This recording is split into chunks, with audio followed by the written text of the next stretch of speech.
I'm Tommy Keegan, and this is the Weekly Planner at Keegan Ales. I am Tommy Keegan, I am running for Emperor of the Galaxy. But anyway, this week I just wanted everybody to know we're starting every single Tuesday, all winter, we are going to release a small 10-gallon batch of beer. Ta-da! But what we're going to do is we're going to make all kinds of crazy beers. And it's just going to be stuff that's fun for us. Mostly that's it, fun for us. But you guys can drink whatever we have left over. We got this golden stout. Don't ask me how Mike can brew a beer that looks like Old Capitol and tastes like stout, but he does it. He'll tell you in a second. And we got all kinds of crazy contraptions coming up. But as far as music goes, first of all, Thanksgiving, stay home with your family and kiss your grandma. Take the night off. It's Thanksgiving. Be thankful for that. But Wednesday we've got TJ, who's awesome.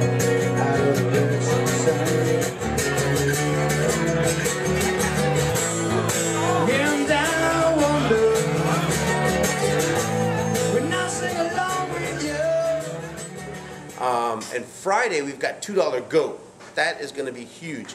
Oh, and if you're an Onteora High School graduate, it's the multi-year Onteora High School class reunion. But $2 Goat's playing, and why I think that's special is they're the first band to ever play it, and they started the whole music scene at Keegan Ales back in 2003.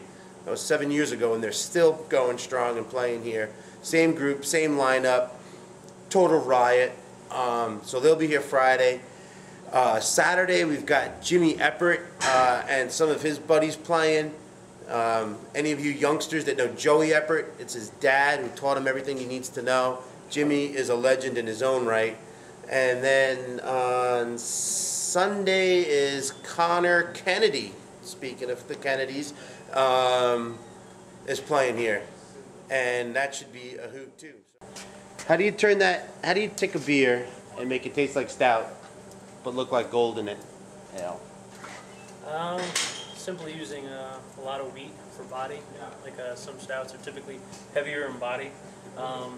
Using a mixture of cacao nibs for the roasty, chocolatey flavor, and then conditioning the beer on whole coffee beans to reduce the color pickup, but to pick up the roastiness of a coffee bean. So it's like a play on the senses. You're seeing one thing, and then if you actually close your eyes and think of nothing, you're tasting a stout, and you're smelling the stout. So you have all the senses there. It's a play on the senses pretty much. Yeah, that's a pretty crazy contraption. It's something I wouldn't have thought of. We were talking about, I was telling these guys how we are doing like a different beer every Tuesday all winter long. We're going to release another like little 10-gallon batch. Yep. What else we got coming up? Coming up probably after Golden Stout would be a small release of the Oak Age series. That's the stuff that we did with Tuttletown Spirits. Yep. After that we have a double IPA in the works. Next week, the week after Thanksgiving, we'll have the pumpkin beer. It'll be like leftovers from Thanksgiving. And looking for a chocolate porter, Belgian IPA, and possibly playing with that Stein beer somewhere in the middle of the winter. What's a Stein beer? Stein beer is the old traditional way of brewing. Instead of using steam or fire like we use nowadays, back in the days they would heat up rocks and use the rocks to create the boil. You just like take hot rocks out of the fire and like chuck it right into the pot, right? Basically. Yep, exactly. Heating hot rocks onto coals for about 4 to 5 hours, and then slowly putting them in the boil, and they'll actually concentrate the 60 minutes worth of boil. They'll caramelize the wort slightly and give a roasty, smoky flavor. It's pretty much just using Neanderthalic ways of brewing. That should be fun. All right. What else we got coming up? Anything else? We got a rosemary beer coming out soon. When's that? That's for. It should be the end of December, and I believe that the idea for the beer came about for, I want to say, I think it's a gardening association. Yeah, in Kingston, right? And they're going to give us their rosemary that they grew. Yep, they give us fresh rosemary, so we're going to be making a Belgian. Won't be a Belgian wit, but just pretty much a simple Belgian wheat beer, and fusing it with coriander and rosemary. Should be cool. Should be interesting. All right, cool.